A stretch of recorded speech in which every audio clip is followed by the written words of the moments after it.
I think people will just keep trickling in and we'll get started. We have an hour today. My name is Shiri. I'm honored to be here with all of you. Thank you to Maurice for helping organize this program with Reconstructing Judaism. If I understand correctly, everybody here is somehow connected to Reconstructing Judaism. Some are either rabbis or leading programs or just members of the Reconstructionist movement. So we're glad to have you here. I'm the executive director of the American Friends of the Parent Circle. So I run all of our programming and resource development and raising awareness here in the US. The American Friends of the Parent Circle is the largest donor to the Parent Circle in Israel and Palestine. So we are here to help support the work that they do. We have two fantastic, I say fantastic because I know them personally and I can attest that they really are fantastic. Just fantastic human beings all around. Robbie Damlin is our Israeli presenter today, and Laila Al-Sheikh is our Palestinian presenter today. But they're not just presenters, they're members of a very special organization that is dear to my heart. It's made up of 600 bereaved Israeli and Palestinian families. All of them have lost a loved one to the conflict, and all of them have chosen a path of reconciliation rather than revenge. Now, what does that mean? That means that Lila and Robbie are both mothers who lost their sons to the conflict, and they could have gone in a very different direction. They could have gone towards anger and revenge and hatred. And maybe at moments there are those feelings, but they have devoted their lives to preventing this terrible tragedy from other people to happening from other people. And not only that, they're working tirelessly in both of them in very difficult situations and contexts to make sure that the world around them, the Israeli public and the Palestinian public, are publics that understand that this cycle of revenge and hatred and violence and death can be stopped. And it can be stopped with each one of them, which each Israeli and each Palestinian. The moment we get to know the other side, the moment we get to know the so-called enemy as a human being, and we see them as someone with family members, with dreams and hopes and challenges, just like us, then there's no way that we could potentially harm or be violent or even hate those people. And so that's the work of the Parent Circle. We have two offices, one in Israel and one in Palestine. In Israel, it's right outside of Tel Aviv. In Palestine, it's in the West Bank in Beit Jala, which is right near Bethlehem, for those of you who have been and know the area. We have more than 15 people on our staff. They work tirelessly to bring members like Robbie and Lila to schools to speak with adults. We have a women's group, a summer youth camp. We work with young adults. We work with, we have a narrative project that we run that's really interesting. We'll tell you more about later. But I want to leave most of the time today for Robbie and Lila to share their stories with you. And so that you can hear firsthand about why peace is still possible, despite everything that you're hearing coming out of Israel and Palestine today. I don't know if we lost Lila, but No, she's here. We lost her. She's here. Her camera seems to be off. Okay, so Robbie, I think you'll need to go first because I think she's here, but I don't see her square. Because her oh, there she is. You were hiding from then us. she can go first. You were saved. Lila, Habibti. Okay. Sorry, because I have problem with my internet, so I didn't hear the last things. First of all, I want to thank you all to inviting us tonight to talk to you and to share with you our experience and speak about our organization. maybe the most unique organization in the whole world, because we didn't seek for new members, because to be a member, that means you lost beloved ones, and we didn't wish to lose another people. My name is Layla Sheikh. I'm a Muslim Palestinian mother. I'm 45 years old, and I have 5 children. I lost my son in 2002. That night, he woke up in very critical condition, because that night the Israeli soldiers came to our village and they threw tear gas. And because at that time he was just 6 months old, he couldn't hold it. So when we tried to take him to a hospital inside Bethlehem, the Israeli soldiers prevented us, and they said it's a military zone, you can't enter. So we tried to take him to Hebron, but again they stopped us, and they say the main road is closed. And when we tried to take him through villages, they stopped us for the 3rd time, and they start to search the car, and they start to search the ID of my husband and my father-in-law. But we tried to tell them that we should be in a hospital as soon as possible, but they didn't listen, and they stopped us more than 4 hours. So when we arrived at the hospital, the doctor said it's too late to save his life. And if he will be alive after 48 hours, he will be handicapped. So the 2 choices was so hard for me to accept, or even to think about. A few minutes later, they take him to the intensive unit care. His condition became much worse. And then the doctor came and he said, you should leave the hospital, because, as he said, that the soldiers will came and ask you to leave, because they thought sometimes the fighters, the Palestinian fighters, hide inside the hospital, and because your son inside the intensive unit care, you can't be with them, so they will ask you to leave. And that was so hard for me. How could I leave my son there alone? So we arrived at the house in the evening. So immediately I went to the house of Sweetie. my boss. Okay. Oh, here's some people, honey. Sorry, I'm going to ask everybody to mute themselves, and I will also mute you. I don't know where that someone's talking and we can hear you. Go ahead, Liza.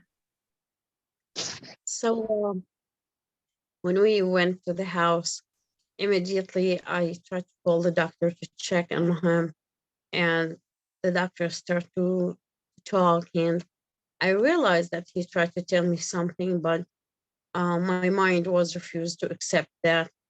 So when my husband came and he started to talk to the doctor, I started to shout at him and ask him what's going on. And then he said, I'm so sorry, your son died. That moment was changed my whole life. I felt that my heart was smashed for many pieces, start to cry like crazy, didn't know what to do. How could I lose my son just like that in a few hours? And then a few minutes later, the house was full of people, relatives, neighbors, friends, but I wasn't care about any one of them. The only thing that I was care about and think about is my son. So I started to convince myself when we returned back home, I slept in the car and this is just a dream. But at that day, in the middle of the night, I slept maybe for 5 minutes, and I saw a white dove came and stand on my shoulder and said to me, Mama, don't cry. I'm so happy. But I couldn't stop crying from that moment until today.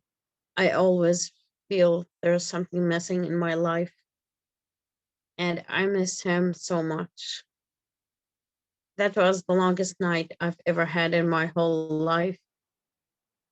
Next day, when they bring him back home to say goodbye for him, until the moment that they put him between my arms, I was still thinking they lied for some reason and he will be alive. but I was shocked when I saw him. He was very blue and he was very cold. So I tried to hug him so tight because I believe in miracles, and I thought if I will warm him enough, he will go back to life. But the only thing that happened that they take him away from me, and from that moment, I felt of hatred, anger against everyone, but especially against the Israelis, because for me, I was think that all of them responsible about his death, and I don't want to have any kind of relationship with any one of them, because I always ask myself why that happened. Like my son, just 6 months old, he didn't commit any kind of crime, and he deserved to have treatment. And then I answer myself and said his only crime that he's a Palestinian. Uh, During that time, I didn't think to take revenge, because revenge for me will never bring my son back. But I tried um, to take care of my other children who came after him, and even my daughter who was older than him, and tried to let them be away from this cycle of violence. So after 16 years, I met one of my friends.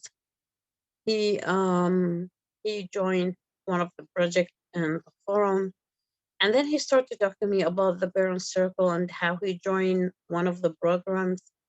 And I think he's crazy. And I said to him, "How could you talk to me about something like that? You know what happened to my son?" And he said, "Because of that, I want to talk to you. And I want to ask you why until now you didn't tell your other children about what happened to their brother." I said, "Because I didn't want to lose any one of them. I lost one of them, and that was much more than enough. Because if they know, maybe they will start to think to take revenge, and I'm not ready to lose another one. I want them to be brought, or to let them be away from this um, circle of violence." Then he said to me, "So maybe this will be a good chance for you, not just to protect your children, maybe other families." So one day he invited me to a conference for the forum in Bethlehem. And I went there. In the beginning, I wasn't really convinced about that. I just went there because he called me a lot, and he asked me just to go there to listen. In the beginning, I was really refused, but after he insists, I sit down and listen. And that was the first time I looked to them as a human like me. The first time I really felt that we share the same pain, we share the same tears, because all of us, like people who lost their beloved ones, and nothing worse than losing someone from the family members.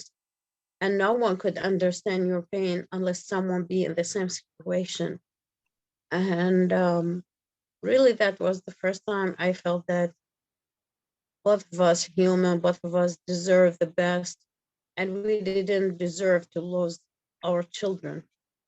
So I decided to participate one of the project called Better Narrative Project, and this is one of the most important project in our organization, because this is the project, I think maybe the only project in our community, both communities, which give a chance for both sides to sit, to meet, to talk about everything. As a Palestinian, we didn't meet Israelis just as settlers or as soldiers in checkpoint or even in other places, but to sit with normal people like us. That was the first chance I get. So we met for 8 times. We have 2 professors from both sides who spoke about the history of the 2 nations.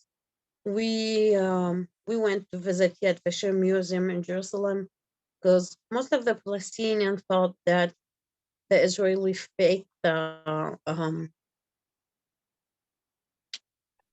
the Holocaust because the Israeli want to justify what they are doing in Palestine. And we went to visit a Palestinian village was existed before 1948 because the Israeli thought that land was empty and no one lived there. So it's a chance for both sides to learn about each other. It's a chance to have questions, to ask, to know, because we didn't have just walls of cement between us, which separated us. We have walls with unknowing each other, with hatred, anger. So this kind of project is to make this kind of walls fall down, because we start to understand, not to compare, but to understand. So in that project, I remember the first activity they asked us to talk about something happened during the conflict affect our life. So that was the first time I spoke about what happened to my son. And that was hard for me. Even between me and my husband, we didn't spoke about what happened to him. Palestinian woman and an Israeli woman talking about their And kids' home. Hold it on, I'm was gonna like try and mute this person. it was like open the wound again after 16 years, bring the memories back, the pain, the anger. I couldn't complete the story. I started to cry. And then an Israeli woman came and she sat in front of me and she started to apologize. And she said, yes, I didn't hurt you, but the people who hurt you from my own people. And I'm a mother too. I could understand your pain. I could understand even the word that you couldn't say. And she came and hugged me. And to be honest, that was the first moment someone had that effort to talk to me about that. The first time I felt someone could understand me, even when I didn't speak so much about what's going on in my life. I felt that her word was, yeah, there were simple words, but for me, it was like a light comes from dark and deep place, opening my heart and my mind to rethink about my life, about the situation around me, and what should I do. And then I decided to be a member in the forum, start to give lectures about peace and reconciliation and spread the message inside Israel, inside Palestine, and even travel around the world. And I found it so easy to speak to people about peace and reconciliation. And I think that I made everything right and everything become perfect. But life gave me a new test before maybe, I don't know how long exactly, but maybe 3 months, less or more. We've been in Jerusalem, me and Robbie, with other people from different NGOs, and they asked us to talk about our personal stories. So after we spoke about ours, there's a man who stand up. I know him from like 4 years, but that was the first time I heard his story. And then he started to talk, and then he said that he served in my area, and he was in 2003, and he stopped a Palestinian car which have sick Palestinian children and prevented them from going to the hospital. Yes, he wasn't there that day, but to mention what he did and to spoke about that case exactly, it was the same case that I had. So it's like someone slapped me in my face, and I felt I couldn't breathe, I couldn't talk. I just started to cry because that was so hard for me to hear that, because in my whole life I didn't thought that I will face someone like him. And then Robbie asked both of us to go outside the room and to talk about what happened. And then he said, I was thought that, first of all, if I should say that part of my story or not because of you. And then I prefer to mention that because this is so important for me.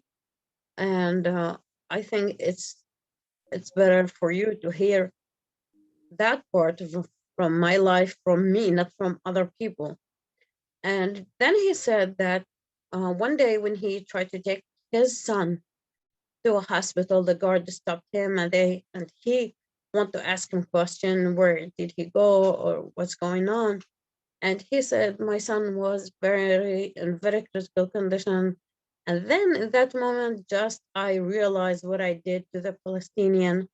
And then he decided to quit from the army. He was a high officer, but he chose not to continue with his work.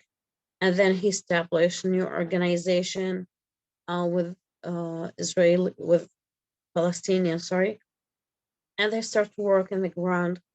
And then I look at him and I said, look, that was so hard for me to listen to your story. But at the same time, I want to thank you, because if I know that part in your life was existed and you didn't tell me, I will never forgive you. But because you have that courage to speak in front of you, and because you've been so honest, I will forgive you. And this is so important for me to end this now, because if I will go back home with that feeling, this will never end. And I thank you really to mention that part from your story. So it's not always easy. It's not always a simple way to go through. The simple things in my mind, as I think, is to take revenge. But the hard things to be in our situation, because it's even hard for most of the people around us, like friends, family members, to understand and believe in our work and to accept it. I don't want to take much longer than this, and I want to give a chance to Roby to speak. Thank you so much for listening. Thank you, Lila. And thank you, especially, I didn't mention that this is during Ramadan, and I know this is a time for you to be with family and that you're very tired. So I appreciate you taking the time to be with us and sharing your story. I'm going to give Robbie a chance to talk now. People are also asking in the chat if we could also talk about sort of the current situation, everything that's going on in Palestine and Israel. I know that a lot of the world's attention, especially our world, has been focused on current events going on both in the West Bank and in Israel. So, Robbie, without further ado, I'm going to put this. I was just thinking, as Lila was talking, about the commonality that we all have as mothers or as bereaved. And I thought of a workshop that we just did recently on memories. And there was a Palestinian mother who lost 2 sons. And she told the story of how her sons loved stuffed vegetables. She used to make these wonderful stuffed vegetables. And after her sons were killed, she couldn't cook that anymore. But 15 years later, she then invited all of her sons' friends to come, and she made them a whole meal of all these vegetables. And there was an Israeli woman in the same workshop, and she said she had her mother who was not very warm, but her way of expressing love was to make a cake for each of her 5 children, the cakes that they loved best. And then when her brother was killed, well, he committed suicide in the army, the mother stopped cooking. She wouldn't make cakes anymore. There's such a commonality between us, and the shared pain is exactly the same. And if you care to really look into the heart of matters, you will discover that we have a lot more in common than we think. I can't imagine how many times I've told this story. And recently I went to David's grave, my son, and I stood there in all this madness that is going on in Israel. And I thought, what would you have done? What would you have done if you had been alive now? For what did you die? I mean, did this create any kind of peace? No. all it did was to create the cycle of violence. I kill you, you kill me, and that's how it goes. And as I tell my story, you'll understand why, for me, it was so difficult, because well, there's David's grave. And this dove was created by women waging peace. And I thought it was very appropriate to take it to David's grave on that day. So when the army came to tell me that David had been killed by a Palestinian sniper, it would appear that one of the first things that I said is, you can't kill anybody in the name of my son.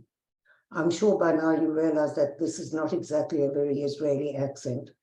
And so I grew up in South Africa, was born there, and was very much influenced, I think, by being in the anti-apartheid movement, and then by the Truth and Reconciliation Commission.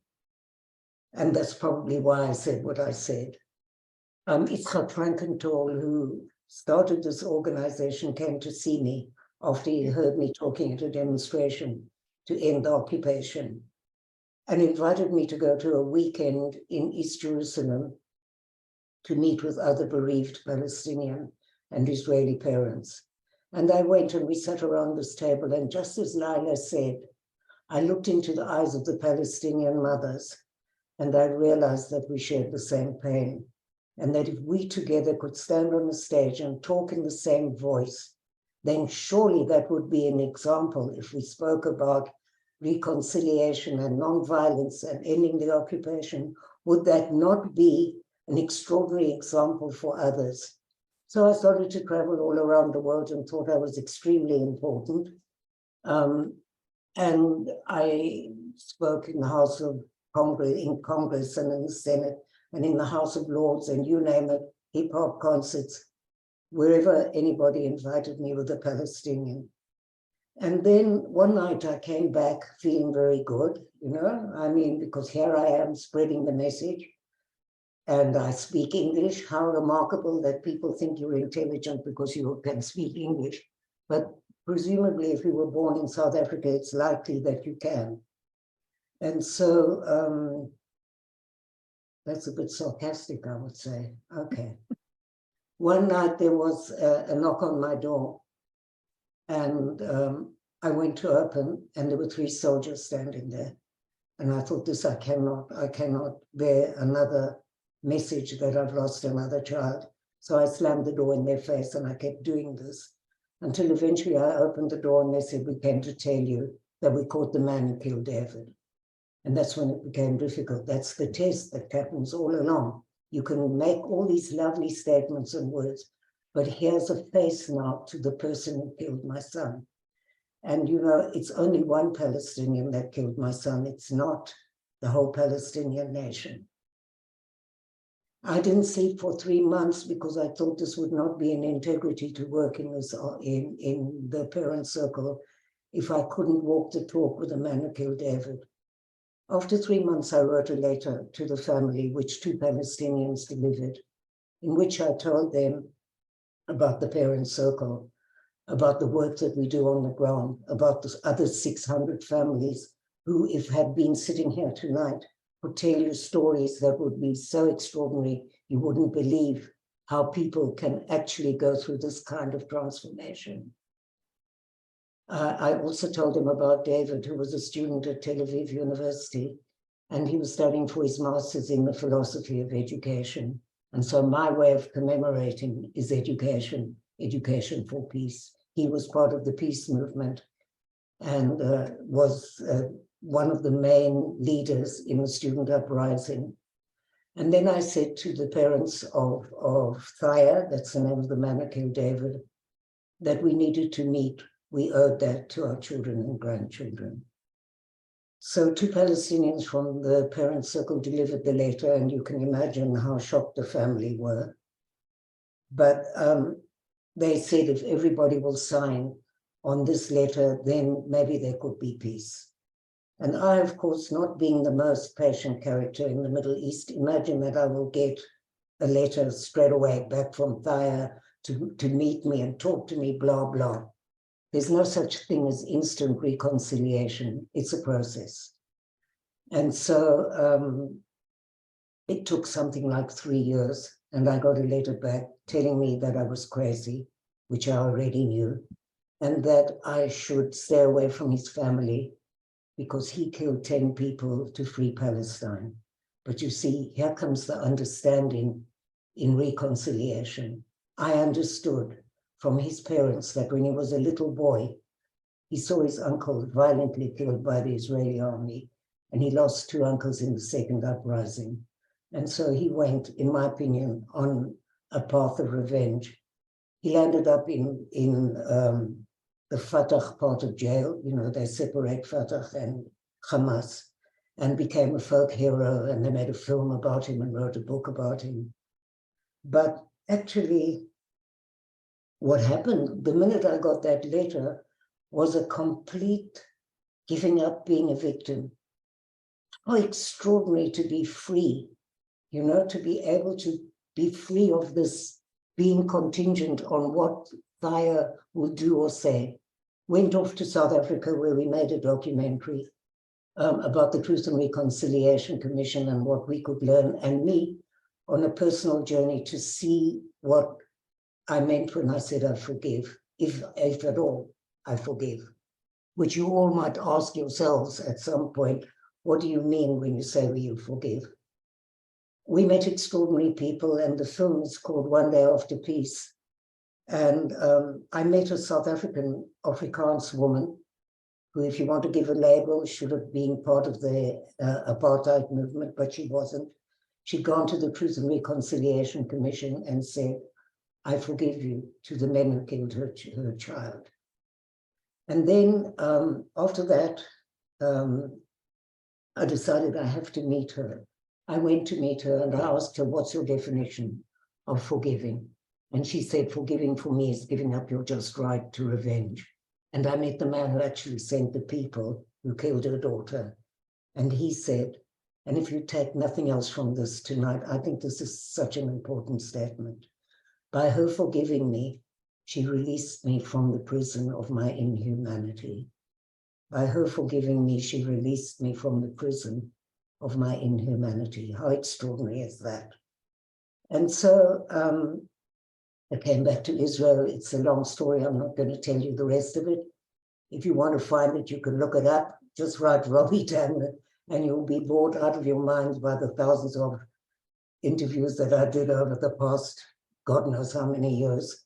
But really, I wanted to say also thank you. Thank you to Shiri for being a constant supporter of the Parent Circle, and in fact, to the American people who have, in their generosity, really kept the Parent Circle going. It's not so easy today. And also, of course, I have to have a little advert.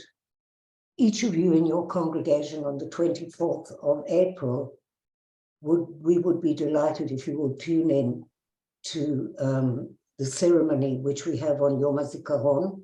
It's a different kind of ceremony. It's not political. It's about loss from both sides. It's with beautiful songs and with wonderful poetry and the stories of 2 Palestinians and 2 Israelis. And if you wanted to spread a message of hope, sorry, it would be a good way to do it by getting your congregation. I have to have a sip of water, and you'll see that it says Crazy Cat Lady, which is true. So I wish you would, that's a way to contribute to what we're doing. I think I'll stop here, and maybe we have time for some questions, yes? Oh, you wanted to know what's going on here.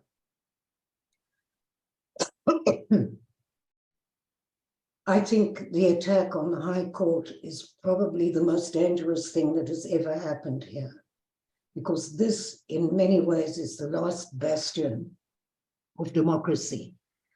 And if the powers that be get their way, I don't know what the future of Israel will be. It will have to be something like joining the rest of the fascist countries that exist now. That's a very tough thing to say. But the sense of hope and the extraordinary feeling of seeing all these people come out into the streets, and it's not only the small percentage of left wing or so-called left wing, I don't like labels. Within these demonstrations are people from the Likud, or people with kippot, or people who you've never seen at demonstrations before. Thousands and thousands and thousands of people that must count for something. So I wouldn't believe, I'm very grateful to President Biden for not inviting Netanyahu. I'm sorry, we don't normally talk about politics in the parent circle because we're not affiliated to any political party. But I must say that I cannot resist saying how pleased I am with the American snubbery of Netanyahu, and the fact that there were so many demonstrations outside Smotrich's talk, which was something which has become a historical TikTok moment, because his English is about as equivalent of my, I don't know, ancient Greek. So we can't give up hope. I wanted to add, So, I'm sorry, go ahead. please go ahead.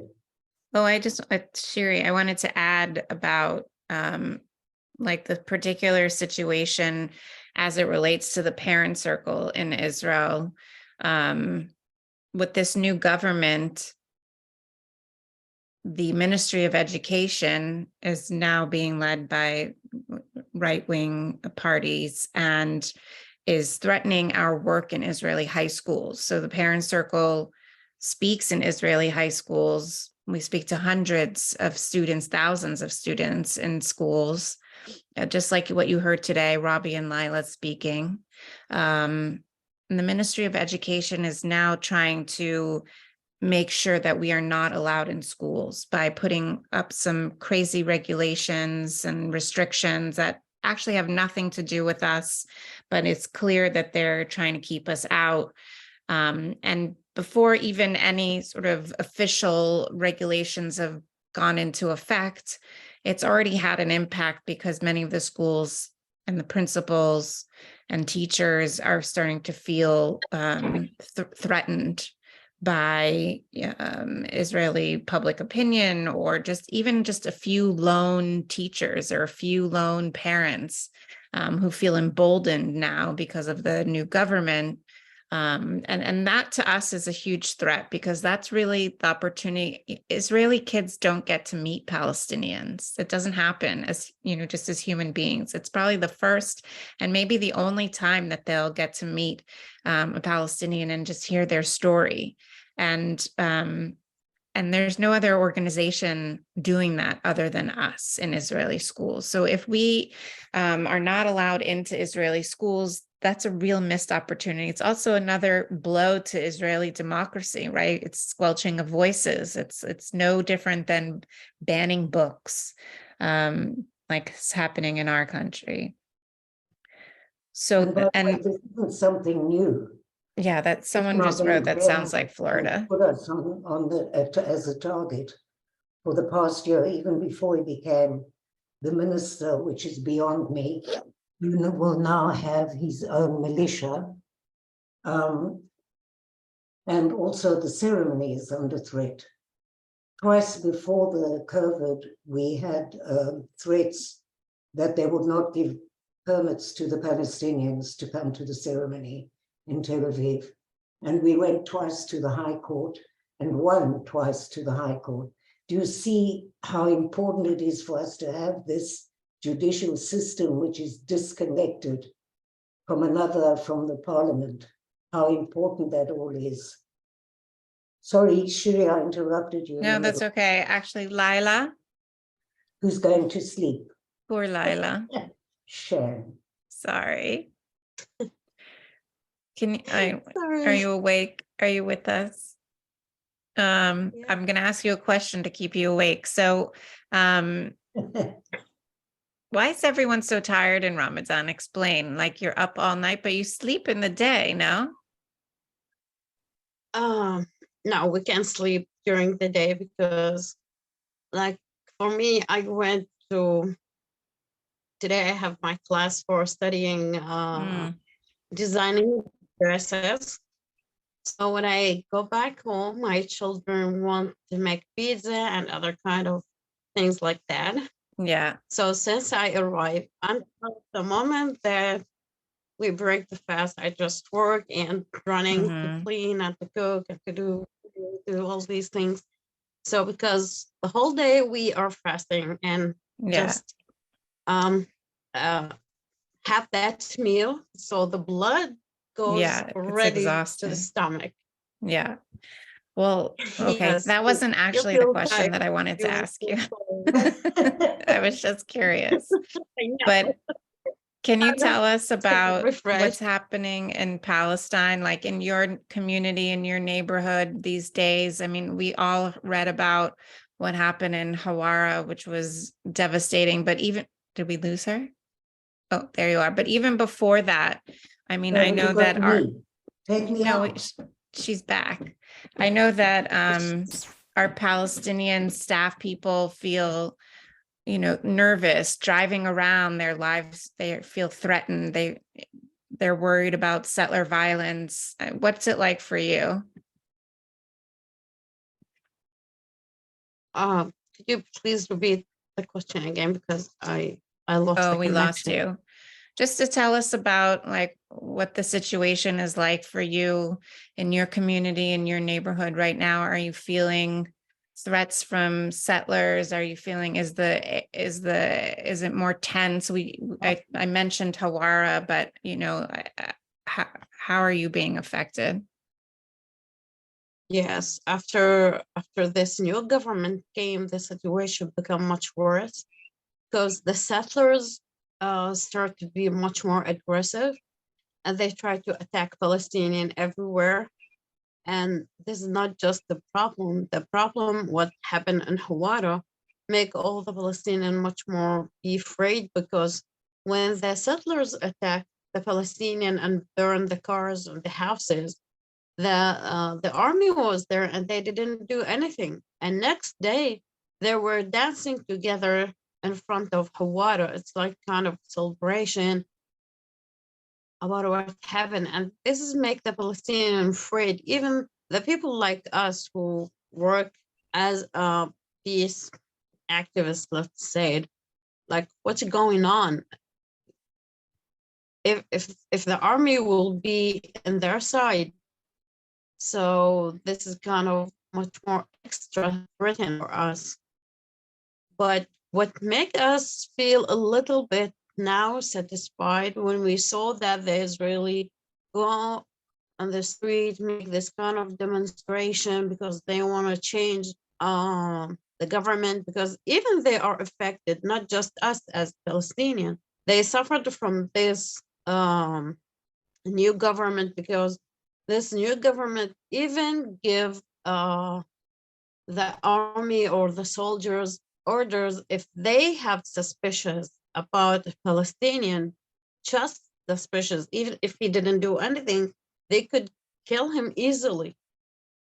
So this is make us really afraid, but we still have that hope that maybe with this demonstration that happened every day now, they could change something, and this will be for both of us, not just for us, or not just even for them, because as you know, we are so connected.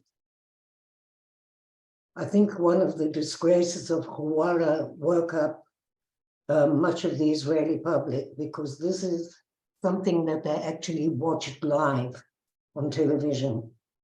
And normally when we talk about situations in the West Bank in which the settlers are never accountable or very seldom accountable, it's not as powerful as watching what actually happened in Hawara, which in my opinion was a pogrom and a disgrace.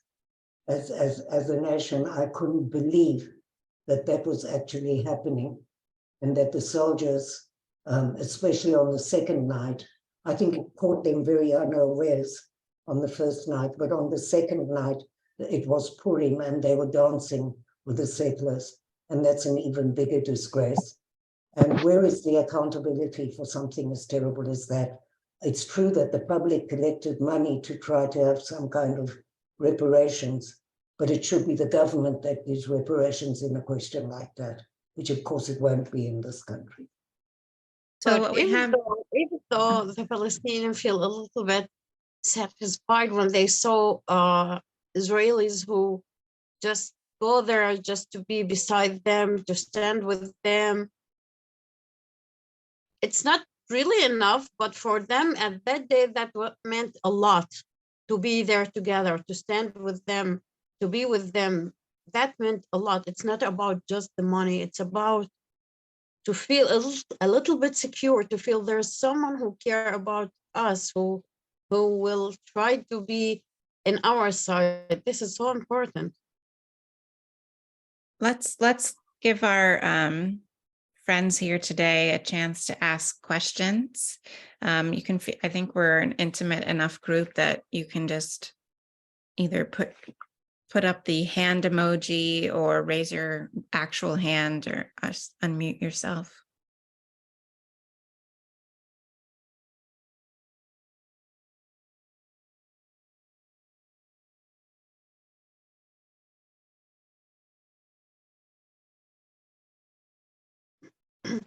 Yeah.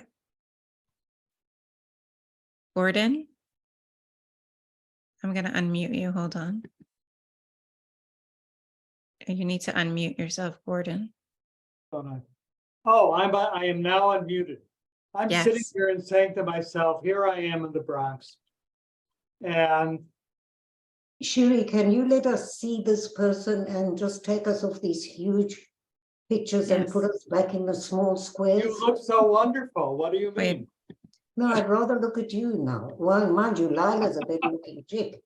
And but- Lila, you look wonderful too. Anyway,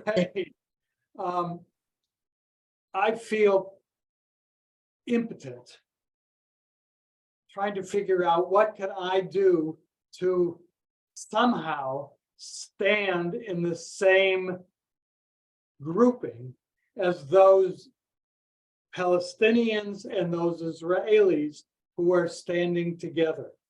That is there something that the Parents Circle, or the American Friends of the Parents Circle, is thinking about in terms of showing the support for this kind of grassroots activity, effort to the Israelis and to the rest of the American Jewish community, to say, we're not ready to stand for this. You know, we're infuriated by it. Let's do something about it.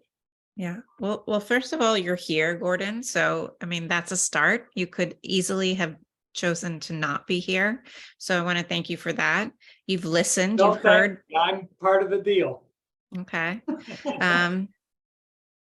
You've heard the stories now, and I believe we have a responsibility once we hear stories like Robbie and Lila's, and that's to spread them. So we work in the United States. Robbie and Lila are coming to New York actually in late May, early June, and we will also be in Chicago. So we would love help. If you have connections to places where we can share our stories, we'll be speaking in New York. Fact, I'll be happy to help. Why don't you Okay. get in touch with me? And Will do. talk. We'll be speaking at the Meyerson JCC on June 1st, I believe, and in another other locations in Chicago. So anyone in the New York area is welcome to come. And also, we'd love help spreading it to people in Chicago. If there's a synagogue in Chicago that we can speak at, Maurice, then we should talk. We are waiting to find out the results. We're also the results of whether or not we're going to be accepted in this new round by the Ministry of Education. If we are not, regardless if we are or we are not, we are going out with a campaign, and we need to raise funds so that the Parents Circle can do a public relations campaign So that's what I'm focused on right now. I'm reaching out to all of our donors to help us raise at least $75,000 just so we can hire a PR firm for the year. And that's the amount that we need to have a special fund for right now. That's just the PR. In addition, we need to get legal services in Israel, and we need to get people to do local advocacy for us and national advocacy. The local is for like the schools. So a lot of the municipalities are the ones that make the decisions. All this costs money. And even if you aren't the one specifically, Gordon, to be able to fund this, people that can help, and every little bit counts. So the more people we can reach, the more likely we're able to help the parent circle get the resources that they need. I would like to think that we could also follow up after what the White House has said and the criticism that's coming from Congress just on this issue.